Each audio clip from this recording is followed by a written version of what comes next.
Big boss season 7 live അപ്ഡേറ്റ്സിലേക്ക് നമുക്കൊന്ന് പോകാം. അപ്പോൾ കുറച്ച് നേരത്തെ അവർ ലൈവ് കഴിഞ്ഞിട്ടേ ഉള്ളൂ. അവരുടെ നോമിനേഷൻ പ്രക്രിയയായിരുന്നു. അപ്പോൾ ഫസ്റ്റ് തന്നെ വന്നത് അനീഷായിരുന്നു. അനീഷ് ഫസ്റ്റ് തന്നെ വന്ന് ആദ്യമായിട്ട് ചെയ്തത് ഷാനവാസിനെയായിരുന്നു നോമിനേഷൻ ചെയ്തത്. അതിന് കുറേ കാരണങ്ങൾ പറഞ്ഞിട്ടുണ്ട്. ബിന്നിയുടെ ഹസ്സിനെ മോശമായ രീതിയിൽ വിളിച്ചു. അത്ര മോശമൊന്നും ആയിരുന്നില്ല. ബിന്നി വിളിച്ചപ്പോൾ തിരിച്ചു കൊടുത്തു എന്നേ ഉള്ളൂ. ഒരു മറുപടിയായിട്ട് തിരിച്ചു കൊടുത്തു എന്നേ ഉള്ളൂ.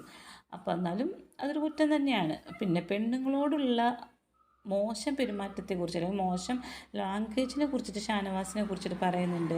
അനീഷ് പറയുന്നതൊക്കെ ശരി തന്നെയാണ്. അനീഷൊന്നും കള്ളം പറയാറില്ല. അത് നമുക്കെല്ലാവർക്കും അറിയാവുന്നതാണ്. പിന്നെ ചോദിക്കുന്നുണ്ട്, ഇങ്ങനെയാണോ ഷാനവാസ് വീട്ടിൽ മീശ പിരിച്ചാണോ വീട്ടിൽ നിൽക്കുന്നത് എന്ന് ഷാനവാസിനോട് ചോദിക്കുന്നുണ്ട്.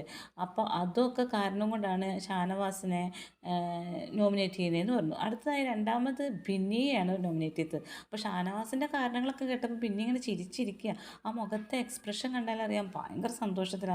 അപ്പോഴാണ് ബിന്നിയെ പറയുന്നത്. അപ്പോഴാളൊന്ന് കൈകൂപ്പി നമ്മുടെ അനീഷിൻ്റെ ഒരു രീതി ഉണ്ടല്ലോ, കൈകൂപ്പി ഇതിങ്ങനെ സ്വീകരിച്ചു എന്നുള്ള ലെവലിൽ കളിയാക്കിക്കൊണ്ടിരുന്നു.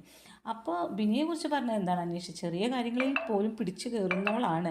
പിന്നെ ഒരു ഡോക്ടറായിട്ട് പോലും ബിന്നി അവരുടെ ഫിസിക്കൽ കണ്ടീഷനെ മാനിച്ചില്ല. അത് ഷാനവാസിന് മൂത്രം ഒഴിക്കണമെന്ന് പറഞ്ഞിട്ട് പറഞ്ഞു വിട്ടില്ലല്ലോ. അപ്പോൾ ഫിസിക്കൽ കണ്ടീഷനെ പോലും മാനിച്ചില്ല എന്ന് പറയുന്നുണ്ട്. അത് പിന്നെ ചിലവരോടൊക്കെ പാർഷ്യാലിറ്റി കാണിക്കുന്നുണ്ടെന്ന് പറയുന്നത്. അത് ആരോട് അച്ഛനെ അനുമോളോട് പറഞ്ഞു അത്രേ. പെട്ടിയൊന്നും പാക്ക് ചെയ്യേണ്ട, പകുതി പാക്ക് ചെയ്താൽ മതി, ബാക്കി ഞങ്ങളൊക്കെ കൂടി ചെയ്തോളാം. അതായത് അനുമോൾ പോവില്ല നല്ല ലെവലിൽ. ബാക്കിയുള്ളവരോടൊക്കെ ഭയങ്കര സ്ട്രിക്റ്റ് ആയിട്ട് പറഞ്ഞു, നിങ്ങളെല്ലാവരും പെട്ടി പാക്ക് ചെയ്യണം. ഒരാളായിരുന്നല്ലോ കഴിഞ്ഞ ആഴ്ചയിലെ ബിഗ് ബോസിലെ മെയിൻ ആളായിരുന്നത്, ഹെഡായിരുന്നു. അപ്പോൾ ബാക്കിയുള്ളവരോടൊക്കെ പറഞ്ഞു പെട്ടി പാക്ക് ചെയ്യുക. അപ്പോൾ അനുമോളോട് അങ്ങനെ പറഞ്ഞു എന്നൊക്കെ പറഞ്ഞിട്ടാണ് നമ്മുടെ അനീഷ് വന്നിട്ട് ചെയ്തിരിക്കുന്നത്. അപ്പോൾ അനീഷ് ആദ്യം ചെയ്യാൻ പോയപ്പോൾ തന്നെ ആര്യനുമായി ചെറിയൊരു ആശയക്കുഴപ്പം ഉണ്ടായിട്ടുണ്ട്.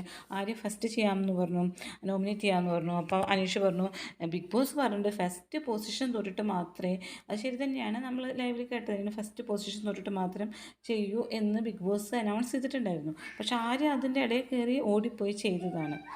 അപ്പോൾ അനീഷ ആര്യനെ കൊണ്ട് അവിടെ തിരിച്ചു കൊണ്ടിരുത്തി അനീഷേൻ്റെതായ രീതിയിൽ എല്ലാവരും നോമിനേറ്റ് ചെയ്തു. ഇതാണ് ഇന്നത്തെ അനീഷിൻ്റെ നോമിനേഷൻ. അത് കഴിഞ്ഞ് തുടർന്ന് ബാക്കി എല്ലാവരും നോമിനേറ്റ് ചെയ്തുകൊണ്ടിരിക്കുകയാണ് കേട്ടോ.